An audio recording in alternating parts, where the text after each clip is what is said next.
Iginiit ng Philippine National Police na ang mga kasong isinampa laban kay Vice President Sara Duterte at dating Vice Presidential Security and Protection Group Chief Colonel Raymond Dante Lachica ay hindi politically motivated. Sa isang pahayag, sinabi ni PNP Chief General Romel Francisco Marbil na bahagi ito ng tungkulin ng PNP na ipatupad ang batas alinsunod sa konstitusyon. Maalalang sinampahan ang kasong direct assault, disobedience at grave coercion si VP Duterte at Lachica at ilan pang John Does at Jane Does sa Quezon City Prosecutor's Office kaugnay ng insidente sa Veterans Memorial Medical Center.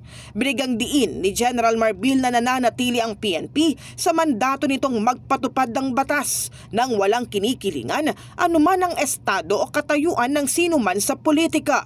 Tiniyak ni Marbil sa publiko na patuloy ang PNP sa pagtupad ng tungkulin nito na may integridad, pagiging patas at paggalang sa karapatang pantao.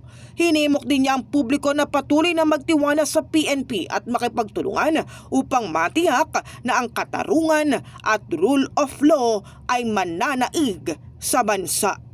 In the heart of changing lives, ito si Brigada Cath Austria ng 105.1 Brigada News sa FM Manila, The Music News Authority.